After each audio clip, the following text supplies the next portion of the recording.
We are live. It's the Revved Up 906 podcast, a Detroit Pistons podcast to be exact. I'm Hudson. And I'm Ryan. Before we get into episode number 35 of season 2, I got to talk to you, the people, about a few quick things.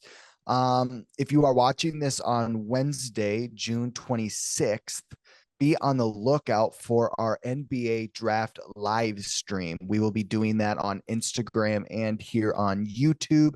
So if you are watching this the day of the draft, make sure to tune into our live streams, especially for the Detroit Pistons 5th pick.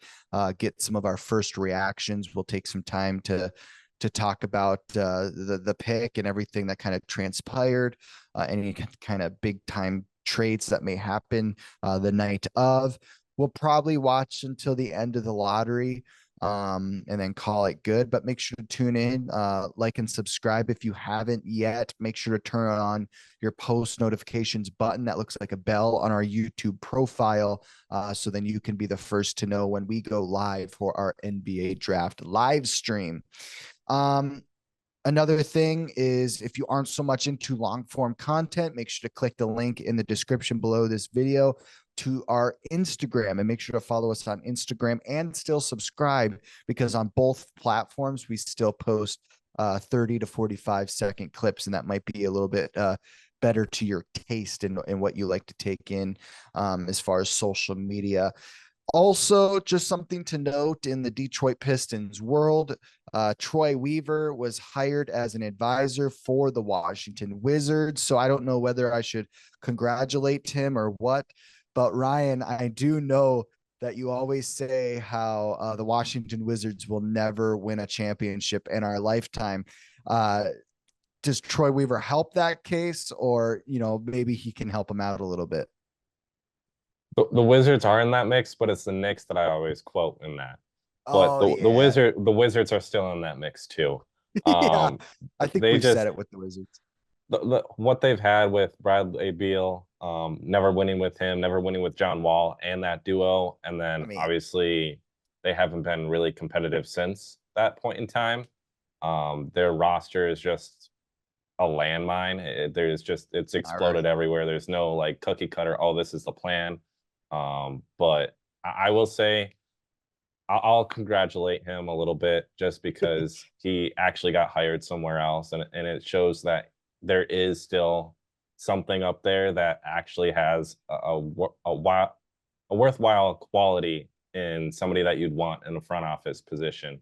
But obviously didn't work out with us. Hopefully it works out with Washington, because I think he does have a good basketball mind. I just think his plan failed miserably here in Detroit. Yeah, I know. It's kind of hard not to have mixed emotions. I'm sure some of your fans and watchers feel the same. It's hard to know how you feel about Troy Weaver, because we loved him while we had him, but now it just kind of left a sour taste now that he's gone, and with the Washington Wizards. Um, this week, episode number 35, we are going to be talking about head coach candidates for the Detroit Pistons. And just last week, Monty Williams was fired. We talked about that topic last week. If you want to go check out, you go one video down and we talk about the Monty Williams firing and everything that kind of went into that, and with Trajan Langdon taking over. So make sure to go check out that episode if you haven't yet, because that will kind of help you lead into episode number 35 today. But let's get into it. We're going to be talking about head coach candidates. And Ryan, there's a laundry list of possible guys that the Pistons could take, and some of them are slowly becoming front runners. But the first guy I wanted to talk about today is Sean Sweeney, who right now is a Dallas Mavericks assistant. He was with the Detroit Pistons for 3 years, part of Jason Kidd's staff in Milwaukee and Brooklyn, and now he's followed Jason Kidd to the Dallas Mavericks. What are some of your first thoughts on Sean Sweeney and what he maybe could give the Pistons as a head coach? Yeah, so obviously he's been with Jason Kidd pretty much his entire career. Started out with the New Jersey Nets as a video coordinator, and would have been under the Avery Johnson coaching staff. But then slowly, as soon as Kidd came in, then kid's like, okay, I got to take him with me. He's a part of my coaching staff now. Promoted him, and then ever since then, no matter where Jason Kidd goes, he follows. There was the brief time between I believe 2015 to not 2015. What was it? There was just a brief stint in which Jason Kidd got fired from Milwaukee, and that first season after getting fired there, didn't coach anywhere, and then followed up as an assistant with the Lakers. And during that 3-year span, that's when Sweeney actually came to the Detroit Pistons and was a part of Dwayne Casey's coaching staff. And so he's really followed around pretty darn good head coaches. Between obviously Jason Kidd wasn't great in Milwaukee, wasn't great. He had a good one season in Brooklyn, but wasn't great in Milwaukee. But then has found his stride with Dallas, going back to a team that he once played for. But Sweeney, what he brings, just from the experience of obviously being in multiple different situations, but the experience of what he gives in regard to how he treats his players, how he interacts with them, what his mind is all about is he's a very X's and O's, very big numbers guy, looks to find mismatches, looks to exploit defenses. He's a very defensive minded head coach versus offensive minded. He can do a little bit of both. But defensively, like he was big in the development of Giannis, which is like, look at what Giannis is today. That's pretty impressive. And actually, Giannis has said numerous times, like, that's the guy that I want with me when I'm training, because he knows exactly how to coach, and then he also pushes me a lot more than any other option out there.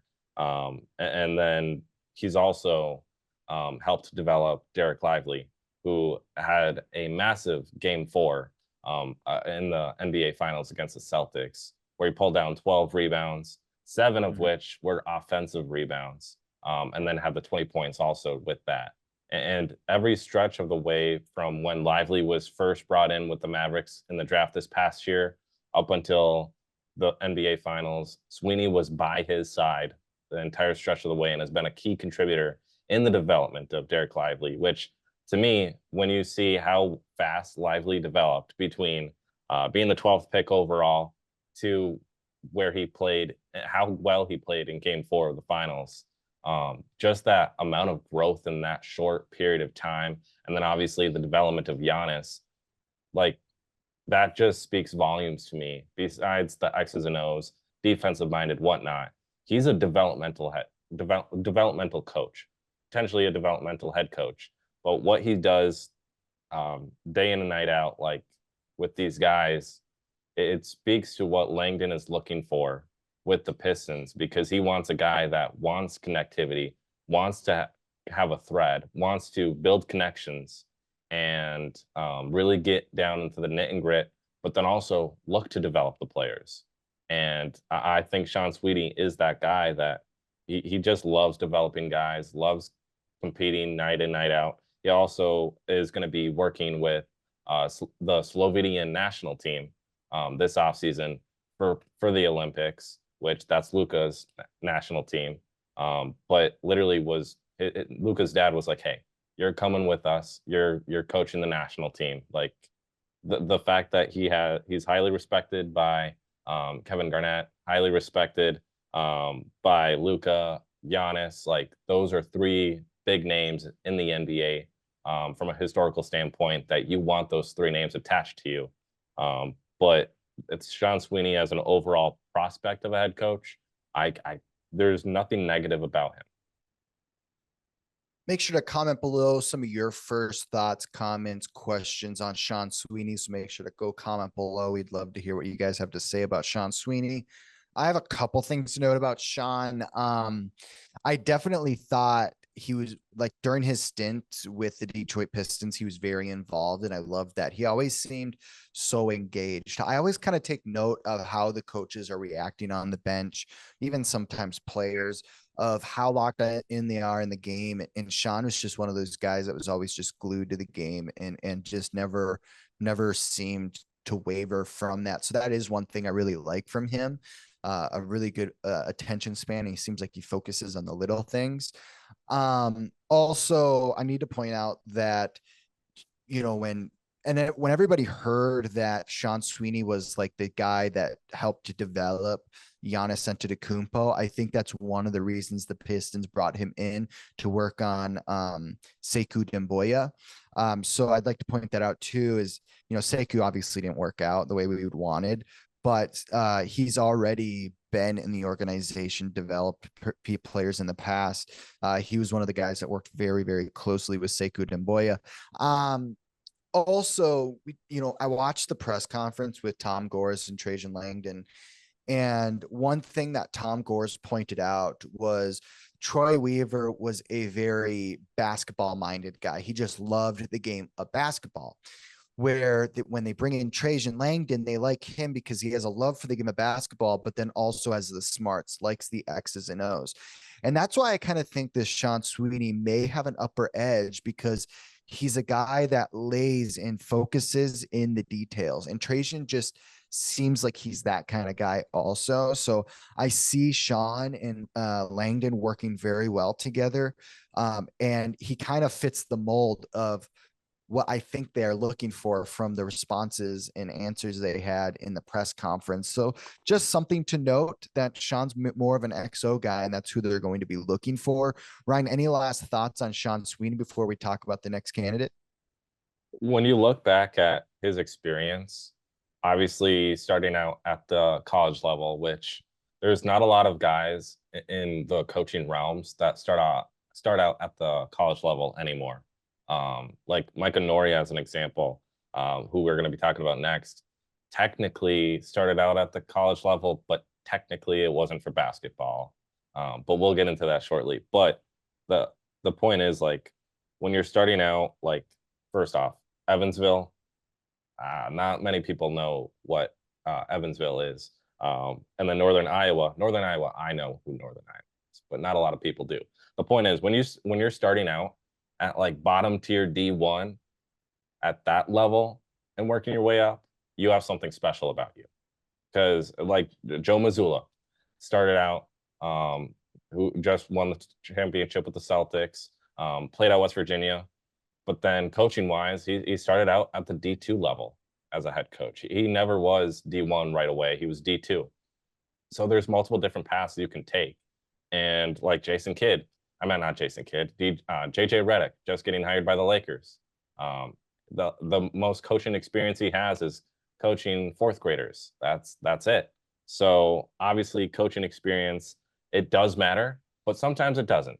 And what Sean Sweeney possesses, so starting out from the college ranks and then working his way up slowly and surely into the NBA, like, and the amount of coaching experience that he's had in regards to what coaches have been around him, like Avery Johnson, fantastic basketball mind. Obviously, he was a good head coach, not a great head coach, but a great basketball mind overall. And then Jason Kidd, Hall of Famer, great basketball mind.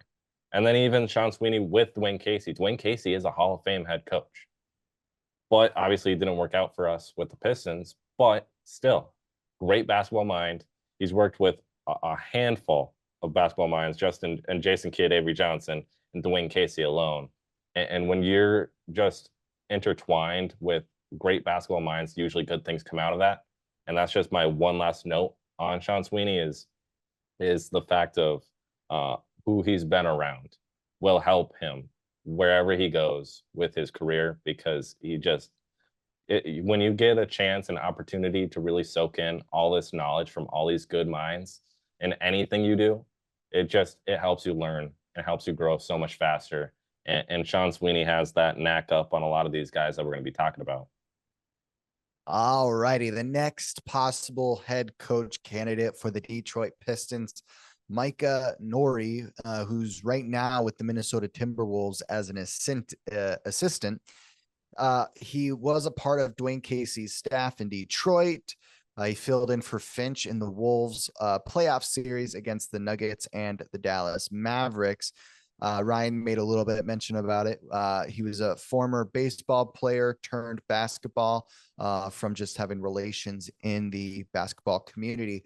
What's funny enough is when we broke down Trajan Langdon in his past, we found out that he played baseball at a high level, was drafted in the MLB draft, actually. So that's kind of funny that we could possibly have two guys that have deep roots with the baseball community. That's kind of funny. One thing to note about Micah Nori, if he had a scouting report as a coach, is he's a great in-game manager. Ryan, what are some of your first thoughts on Micah and stuff that's happened in his career? Well, first off, when you look back at these playoffs this past year, the first note, obviously, the injury to Chris Finch, which it's just funny to talk about an injury to a head coach in the Right. playoffs, but I still feel for him. He's recovering greatly, by the way. But the injury to Chris Finch, he goes down, literally goes down onto the ground. But he goes down, and Micah Nori fills in. And Micah Nori going into the playoffs was at that time still a very highly respected assistant coach in the NBA. He fills in a couple times during the regular season. They end up with wins, yada, yada, yada. People are like, oh, he could be a potential head coach candidate. Then following the playoffs, now everybody's going like, well, first off, before the Lakers hired JJ, they're going like Micah Nori is the favorite to land that job. Like he is the favorite to land almost any job in the league, just because of how well he handled those in-game situations and what he was able to do. Obviously, being a baseball guy and not necessarily a basketball guy, obviously has an knack for basketball now too, because he spent his entire career working in this field. But just coming up from a different sport perspective, coming into basketball, obviously baseball, you look at baseball, right? It's very, obviously when you're not batting, obviously it's a very defensive minded game. And that's something that carries over on the basketball court with Micah Nori, is he's a very defensive minded coach. And just he just what he was able with the Timberwolves in terms of the in-game situations and handling that pressure, like that, the fact that he was able to handle all that pressure on a biggest stage in the world in terms of basketball and have no issues whatsoever. Obviously, they beat the Nuggets. They they end up losing in the very end there to the Mavericks. But with that being said, what he was able to do in game situations, being forced into it, it's not like he's going like, "Oh yeah, I'm ready to go, coach." Well, I'm sure he Right. is, but like Chris Finch could have picked anybody on that bench to go like, "Okay, you're up," but he picked Micah Nori, and he's picked Micah Nori consistently every single time. And the fact that Micah Nori, in the baseball mind he is, doesn't have as much knowledge per se as pretty much anybody else on that staff, just because of the fact alone that everybody else on that staff has played basketball at a high level, has worked in basketball at a high level, and it's been basketball, basketball, basketball their entire career. Whereas Micah Nori, it's been baseball and just baseball. And then because of family friends, he gets hired as a scout with the Toronto Raptors. And it just goes on from there. But just what he's been able to do from a career standpoint of not even being a basketball guy and working at this high level. This is a quote that I came across. So Tim Connolly, he is the Timberwolves president of basketball operations. So for people out there, he's literally what Trajan Langdon is going to be for us in terms of position. He may know Micah is going to make a great head coach when some smart team hires him. The whole staff is really connected. I think Finch empowers these guys. So it's a collective. It's not just about one person. We have next man up with players, and it's the same for our coaches.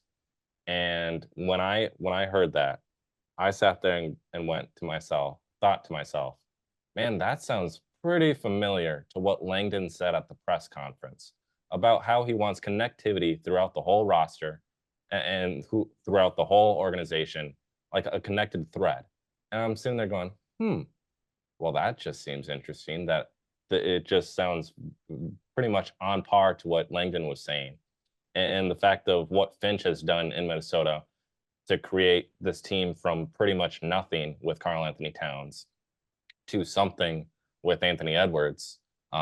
Just what he's been able to do in that and in that span, which Chris Finch, when you go back at that hire, everybody's going like, okay, here are the multiple candidates for that job. Chris Finch is not at the top of that list, and they hired Chris Finch, and here they are.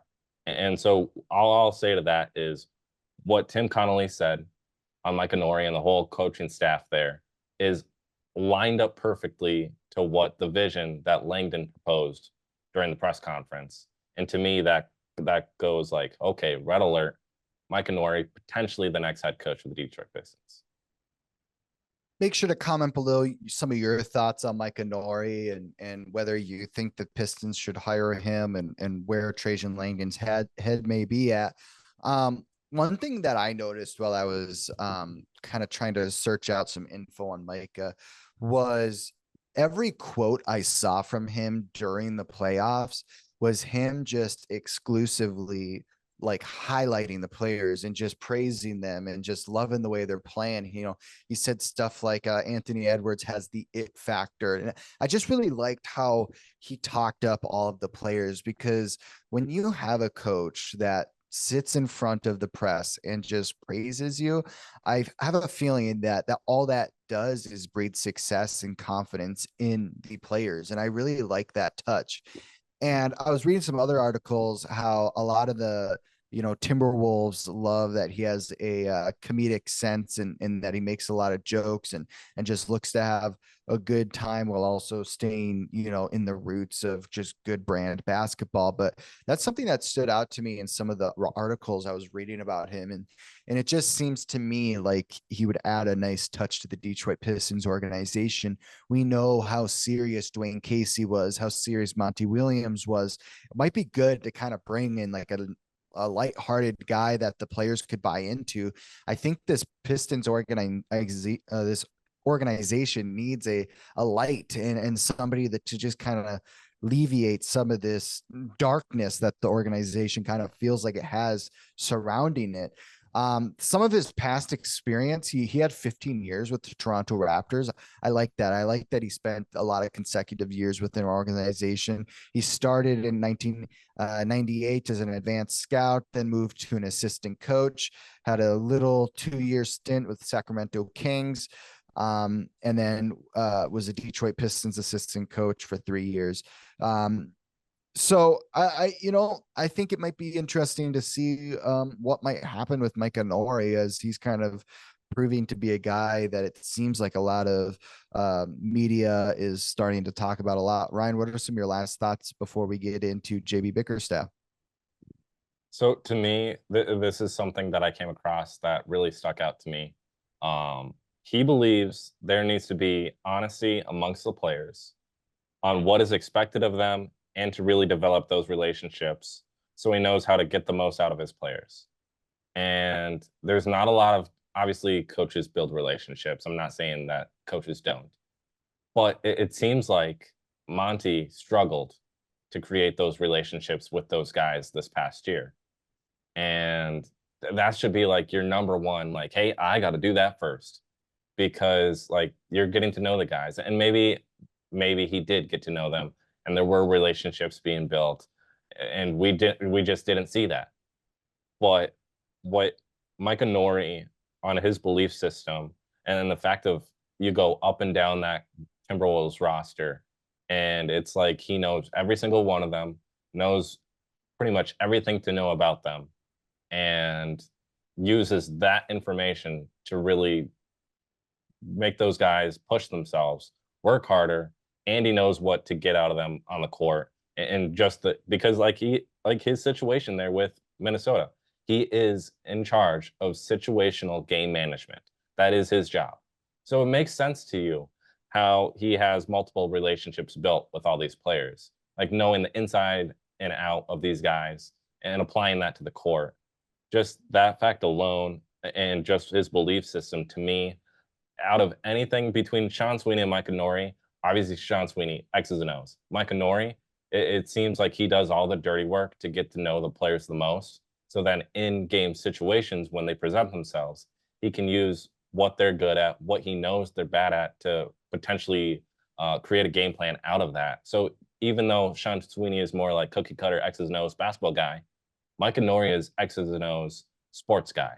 And the fact of him wanting to build relationships out of his players as an assistant, where he might not necessarily need to know everybody. He knows everybody, and he knows what they like and what they dislike, and how that can benefit the team and how it can hurt the team. And to me, that sticks out for Mike Noria.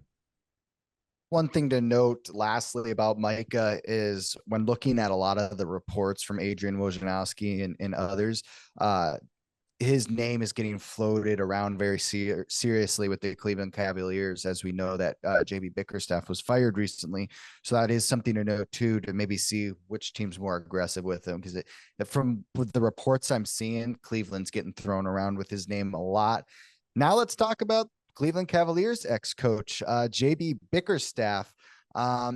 JB has always been somebody I really liked watching his press conferences and watching some of his clips. He's another coach that when I watch the Cleveland Cavaliers, he just seems very involved in everything. You know, I think that's something I've always been kind of worrisome about with the Detroit Pistons organization is Dwayne Casey never seemed to me as being a great game manager. I think he's always been like a pre-game, like give everybody the lowdown and then whatever happens where JB always seemed like a guy that was really locked in trying to make certain adjustments when it could be made. So he's been in the NBA for a while. I mean, 20 years he's been around the NBA. He's been with once was the Charlotte Bobcats, Minnesota Timberwolves, the Houston Rockets, Memphis Grizzlies for 3 years, and then went from associate head coach from the Cleveland Cavaliers to interim head coach and then to head coach. He was there for 5 years. Ryan, what are some of your thoughts with JB Bickerstaff? Well, obviously he has the experience, which there's not a lot of guys on this list that have multiple head coaching stints. But to me, JB Bickerstaff, he likes to develop teams. That's what he's known for. But with that too, he also has a hard time developing players. Because you look back at the Cleveland Cavaliers here, who they just let him go. He had a harder time developing like Emoni Bates as an example. Obviously, Emoni is not on a just a long-term deal. He's on a two-way contract. So a bunch of these guys that have been with the Cavaliers the last couple of years, Emoni Bates aside, obviously he's the least important out of all of them. But what he was able to do with that Cavs team is he turned around a team that had previously had 3 different head coaches within 3 years, and then he comes in, and then all of a sudden it's just him, and he's putting the last 2 seasons. The Cavaliers have been some of the better teams in the East, and not only the East but the NBA, and he's made the postseason 2 years in a row. So obviously he has a good basketball mind. He knows what he's doing. But I don't want to knock him down too hard. But to me, I don't see him as the right fit for the Pistons. He is the right fit from developing teams alone and building a culture. From that standpoint alone, he fits. But when you look at his coaching experience, obviously he's been from team to team as an assistant, but he's been in some messy situations. When you look back at the Bobcats, like he was hired because of his dad. His dad was a good head coach in the NBA, but he was hired because of his dad, part of that staff. Then in Minnesota, they had 3 different head coaches within his span of those 3 years there. And that was just a messy situation. And then he goes to Houston. In Houston, Kevin McHale was the coach, but even during that time, Kevin McHale ends up being fired, and that's where JB Bickerstaff comes in as an interim head coach for a season. Then in Memphis, rather. Obviously, not a great situation there either. But David Fizdale is the head coach, and he's a good basketball mind, but he's not a great head coach. So that's like And then obviously Cleveland, you had John Beilein go blue. He gets hired. Obviously, it doesn't work out. He steps down, and then in comes JB Bickerstaff, and it's been JB Bickerstaff since. So obviously he knows how to take advantage of opportunities. But to me, when you look at the coaches he's worked under, it's not spectacular considering what Mike Nori's been under or what Sean Sweeney's been under and around. Like when you look at who he's been under alone, it's like, ooh, okay. He's not been around a great group of basketball minds. Obviously, Kurt Rambis, great basketball mind from a player perspective. Kevin McHale, same thing. But David Fizdale, John Beilein, yes, but at the NBA level, no. And then Bernie Bickerstaff, his dad, good coach at the NBA level. But again, he's had so much experience, but he's never been able to stick as a head coach. And then not only that, but he hasn't really won anything, right? So to me, even though he has the experience and he can develop teams, to me it's a red flag. Just how much experience he has had and the coaches he's been around, to the fact that he's been pretty much, well, he's been fired in Cleveland. Obviously, Memphis did not take him back. And then even in Houston, even after giving him the interim job, you're like, yeah, you're not the guy. So clearly he hasn't been a good fit in a lot of different situations. And to me, that kind of scares me away of JB Bickerstaff. All right, let's talk about James Borrego. Adrian Wojnarowski tweeted just yesterday that James Borrego will now become a prominent candidate in the Detroit Pistons head coaching search, and that he has been interviewed. Let's talk about some of his details. Never made the playoffs as a head coach for the Hornets. His final season at the helm was 43-39. And the Hornets, since his dismissal, have only won 48 games. That must say a little bit something. But he was a San Antonio Spurs assistant coach from 2003 to 2010. And then with the New Orleans Hornets for 2 years. Then went to the Orlando Magic, San Antonio Spurs, back again. The Charlotte Hornets head coach from 2018 to 2022. Good 4-year stint there. And then he's been with the New Orleans Pelicans for the last 2 years. Worked under guys like Greg Popovich, Monty Williams while he was with the Hornets, Jacques Vaughn when he was with the Orlando Magic, and then with Willie Green, who had himself a pretty okay stint with the New Orleans Pelicans there. We got 3 minutes left in this week's episode. What are some of your first thoughts with James Borrego? James Borrego, the fact alone of he's been under the ops system, that alone gives him a good nod in the direction of getting the job. What scares me away from him is Monty Williams. No, I'm kidding. That's actually a joke. I do love Monty, even though he didn't work out for us. He's still a good coach. What scares me away from is Jack Vaughn. Jack Vaughn is not a spectacular head coach. Case in point, he got fired in Orlando. That's when James Borrego filled in as an interim head coach that season after being an assistant on his staff. But James Borrego is one of those guys where he's a phenomenal assistant coach and he's a good head coach. But you have to give him the right group of guys around him. Obviously, in Charlotte there, in his 4-year stint, best player that he had the entire time was LaMelo Ball. And that is it. Obviously, the Hornets have never been relevant, really, and there's a reason for that. And obviously, it's the front office and Michael Jordan. Michael Jordan sold his shares, so it's no longer his.